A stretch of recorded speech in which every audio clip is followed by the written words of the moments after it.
Recently working on page by or in single pages, only because it's easier for me to be able to flip through and go back and forth, and also kind of goes back to when I kind of like when I was in high school and I was putting together a report and we do bibliography cards or whatever. You could sit there and mix and match where you wanted to put it in the report, and you can sit there and play with the story, where I want the story to show up in the final issue. Depending on what the story is, I might have a surprise reveal, and being able to sit there and flip back and forth and change those up. I was born here in Colorado. I was born in Aurora. Currently I live in Wheat Ridge, but I've moved around from time to time because of my dad's job. I moved to just outside of Nashville, Tennessee when I was 7, and then I moved outside just to Memphis, Tennessee when I was 14. And then for college I came back here and I went to Rocky Mountain College of Art and Design. There I graduated and I got a Bachelor's of Fine Arts in Children's Book Illustration, and then I've just been living out here ever since, just working on, again, getting my comic book together and just doing my own thing.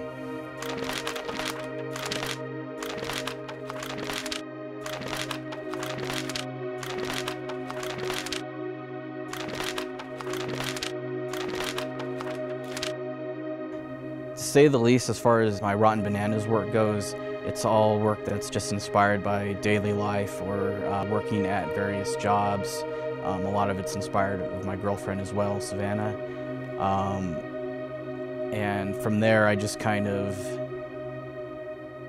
combine like my ideas with kind of, I guess, cartoons from the past that I've been interested in, and I put those stories, kind of make them into a cartoon inside my head, and then I put those into my own work. And then as far as, you know, doing superhero type or other type of characters, I don't know necessarily what inspires that or influences that, other than other artists that I like, through their different styles and just through the different dynamics that they bring.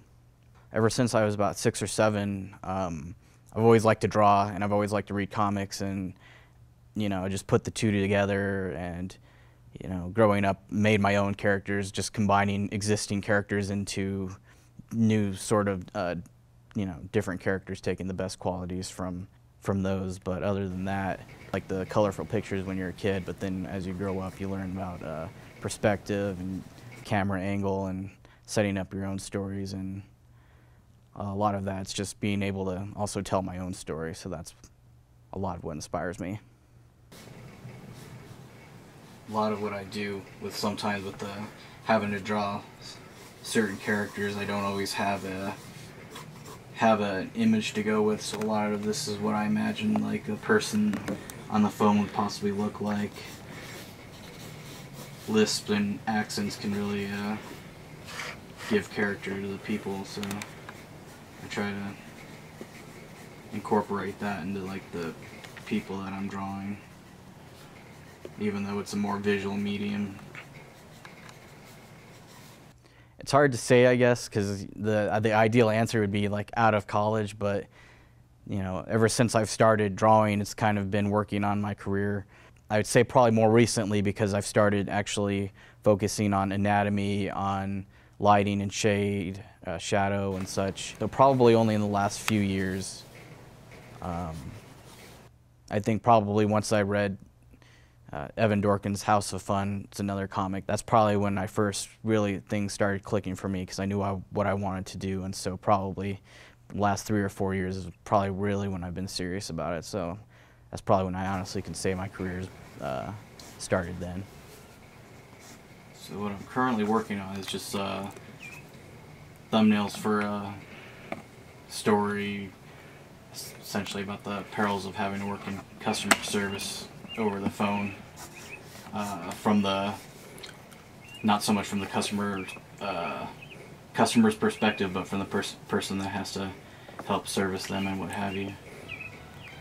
It's essentially different stories. It's like a variety show in a comic book, where it's about 6 to 8 different stories depending on the issue, and it's just all the different random ideas that I've had culminated into this. A lot of it's just from my past work experience, working at different jobs, the different characters and people that I meet, they really inspire a lot of characters that I put in the comic book. Day-to-day life where you just have some absurd idea or scenario that you would never do it in real life, but because you can do it in comic books, I decide to incorporate it there, even though, you know, some people will read it and might not get it. And a lot of it's just, like I said, everyday life. It's not even necessarily people. It could be just animals, toads. So yeah, it's a little bit of everything. So far this year I'm up to 4. Love to do more. I'm still working on more. I've got a lot of ideas up the pike for them. So about 2 years ago, 2013, I attempted to have it for, I think it was the second Denver Comic Con, and unfortunately I didn't make that deadline, but it was a good learning experience. But I eventually got it out about a month or so later. But that was the debut of Rotten Bananas. Probably so far my favorite character is Bernie the Business Bear, only because it incorporates a lot of me into the story. I'm incorporate myself a lot into all the different stories, but that's the main one, only because, you know, I've had to put up with, I wouldn't say put up, because not all the characters that he deals with are bad, but I've encountered all those characters at some point or another in my life, and then to have those all in one place. It's really hard to say. There's a lot of drawings that I've had that I really like.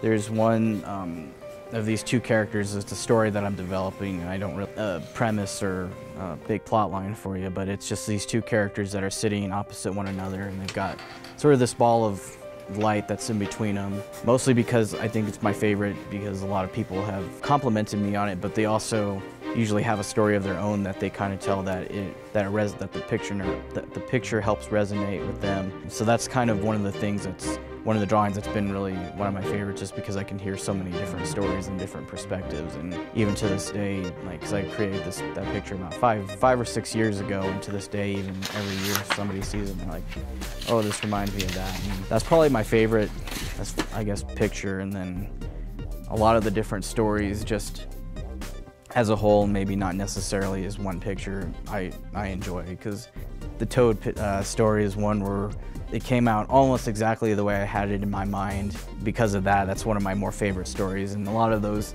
they come out somewhat what I have in my head, but not all of them necessarily come out perfectly, and maybe someday I'll go back to those, but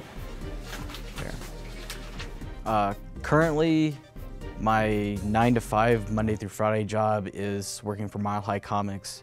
I pull the comic books for the orders there. For a time, I used to play the guitar, just for fun. I wasn't in a band or anything. I'd like to be able to go back to that. It's just my living situation doesn't allow me to do that. Playing video games, and that's something, since I just finished 3 and 4 Rotten Bananas, that I'm gonna try to just take some time off and sit and vegetate, play some games, watch some movies, and read. You know, obviously, of course, comics I like to read. Been listening to audiobooks, so it's another thing I've been trying to do more of. So the advice I could give, and it's probably the advice everyone's going to hear over and over, about draw, draw, draw. I can't really take anything from that and say that that's wrong, because honestly, I'm kicking myself now because I didn't draw more when I was a kid. And when you draw, you not necessarily just draw whatever.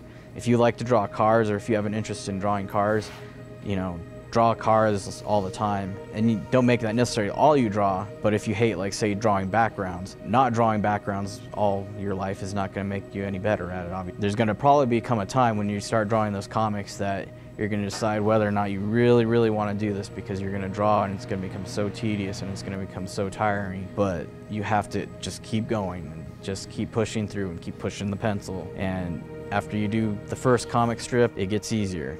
Do second comic strip. Make it a little bit, you know, more difficult for yourself and get through that one. And then do another one. And the more you do it, the more it's going to become like clockwork. The more you'll get used to it. Don't fear the process, essentially. Don't be afraid that, I know I want to draw this, but I'm afraid that if I'm going to try to draw this, it's not going to come out exactly the way I want it to. And you just have to get over that. You just have to go for it. And it might not come out the way you want it to, but, you know, erasers. You just go back to it, and it may not come out the second time or the 10th time or the 15th time, but you just got to keep going. Just always keep going.